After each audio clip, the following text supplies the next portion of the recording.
Hi hello வணக்கம், welcome back to our channel. First time என்னோடய சேனலை பார்க்குறீங்கன்னு சொன்னால் மறக்காமல் சப்ஸ்கிரைப் பண்ணிவிட்டு என்னோடய சேனலை பாருங்கள். இன்றைக்கி சாமந்தி சீரியலை பற்றி ஒரு ரிவ்யூ தான் பார்க்க போகிறோம். என்னென்னு சொன்னால், சாமந்தி சீரியலில் கதாநாயகியாக இருக்கிறவங்களுக்கு என்ன சொல்கிறது, ஒரு இன்னசென்ட், அதாவது ஒன்றுமே தெரியாத ஒரு அப்பாவி என்ற ஒரு கேரக்டர் மாதிரி தான் கொடுத்துருக்குறாங்க. இதில் சாமந்தி ஒரு பெரிய ஒரு பிஸ்னஸ் மேனான ஒரு வீட்டில் வேலைக்கு போயிருப்பாங்க. அப்படி தான் இந்த சீரியல் கொண்டு போய்கிட்டு இருக்கிறாங்க. இப்போ இந்த சீரியலில் என்ன நடக்குதுன்னு சொன்னால், சாமந்தி நல்லாவே சமைப்பாங்க. அங்கே சமைக்கிற வேலை, அந்த வீட்டு வேலைகள் அது இதுன்னு சொல்லி பார்க்குறதுல தான் இவாவும் சேர்ந்துருக்குறாங்க. அங்கே இவாண்ட ஹீரோ இருப்பாங்க. அப்போ அந்த ஹீரோ அந்த வீட்டோட முதலாளி என்று அவங்களுக்கு தெரியாது. ஏன்னு சொன்னால், அந்த அம்மா இருக்கிறாங்க தானே, அந்த வீட்டோட முதலாளி அம்மா இருக்கிறாங்க. அவங்களுக்கு 2 மகன்கள் இருக்கிற மாதிரியும், ஒரு மகனில் பாசம் இருக்குது, மற்ற மகனில் பாசம் இல்லாத மாதிரியும் தான் சீரியலை கொண்டு போகிறாங்க. அப்போ இந்த 2வது மகன் எப்போ பார்த்தாலும் வெளியிலையும் கார்லையும் யாரையாச்சும் இந்த மரக்கறி பண்ணுறதுக்கு அதுக்கு இதுக்கண்டு கூட்டிகிட்டு போகிறார். அப்படி தான் கூடுதலாக சாமந்தியும் கண்டிருப்பாங்க. அப்படி இருக்க சாமந்தியும் என்ன நினைக்கிறாங்க, அப்போ இதுவரும் இந்த வீட்டோட டிரைவர் அப்படின்னு தான் நினைக்கிறாங்க. அப்படின்னு நினச்சிட்டு இருக்கேன். இவங்களுக்குள்ள ரெண்டு பேருக்கு முடியலையே நல்ல ஒரு அண்டர்ஸ்டாண்டிங் இப்போவே ஸ்டார்ட் ஆகிட்டுது. என்ன சொன்னால், சாமந்தின்ற அந்த ஒரு இன்னசென்டான முகம் எல்லாத்தையும் பார்த்து ஹீரோவுக்கு இப்போவே அவங்கள பிடிச்சிடுது. இப்படி இருக்கிற இதில் என்ன நடக்குதுன்னு சொன்னால், அந்த வீட்டோட முதலாளி அம்மா தன் ஃபாரின் கிளைண்ட் ஆக்கள் வராங்க. அவங்களுக்கு நல்லா சமைக்கணும் கொள்ளணும் என்று சொல்லி ஒரு ஆர்டர் கொடுத்துருப்பாங்க. சமைக்கணும் கொள்ளணும்ன்ற ஆர்டர் கொடுத்துருக்க சாமந்தி தான் விறகடுப்பில் சமைச்சிருப்பாங்க.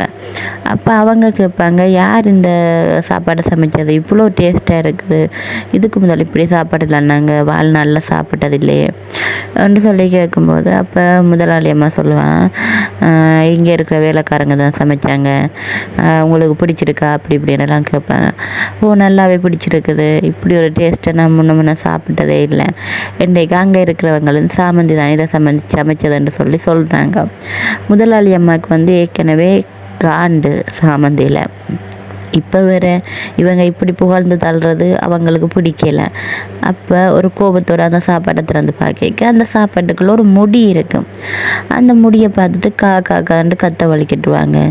இந்த முடி என்னென்று இப்படி இதுக்குள்ளே வந்தது என்று சொல்லிக்க, இப்படி நீளமான முடியண்டா இவள்கிட்ட முடி தானே, அப்போ இந்த முடி இருக்கிறதுல தானே இந்த ஆட்டம் மாறுறான், இந்த முடியை ஒட்ட வெட்டி விட்டால் திருப்ப சாப்பாட்டுக்கு முடி வராது தானே என்று சொல்லி அதிகாரம் பண்ணுறாங்க. அப்போ சாமந்தியும் இல்லைம்மா விடுங்க, என்ன மன்னிச்சிடுங்க, நான் இனிமேல் இப்படி செய்ய மாட்டேன் கொள்ள மாட்டேன்ற மாதிரி சொல்கிறாங்க. சொல்லும்போது இந்த ஹீரோ தான் அவங்கள காப்பாற்றணும், இல்லாட்டிக்கு அந்த வீட்டு ஐயான், அந்த முதலாளி அம்மாவோட ஹஸ்பண்ட், அவங்க தான் சாமந்தியை காப்பாற்றணும். இப்படி தான் சீரியல் போய்கிட்டு இருக்குது. என்னோடய மைண்ட் ஆஃப் வியூ என்னன்னு சொன்னால், ஒரு அடக்குமுறை அந்த காலத்தில் இருக்கிற மாதிரி இந்த காலத்தில் கொண்டு போகிறாங்க.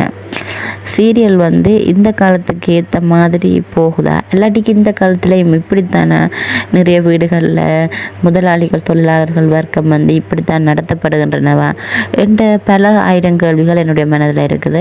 நீங்கள் இந்த சீரியலை பற்றி என்ன நினைக்கிறீங்க என்று சொல்லி கமெண்ட்ஸ் பண்ணுங்கள்.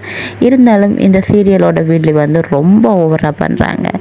எப்படின்னு சொன்னால், அடுத்தவங்க தொட்டால் கூட அந்த புடவையை கிழிச்சு எரிச்சிடுவேன், அடுத்து யாரும் இன்னொருத்தங்களுக்கு அழகாக இருக்கிறன்னு சொல்கிற புடவையை கூட கட்டிக்க மாட்டேன் என்ற மாதிரி சொல்கிறதெல்லாம் எப்படி சொல்கிறது, ஒரு நாகரிகமாக இருக்குது இந்த காலத்துக்கு ஏற்ற மாதிரி.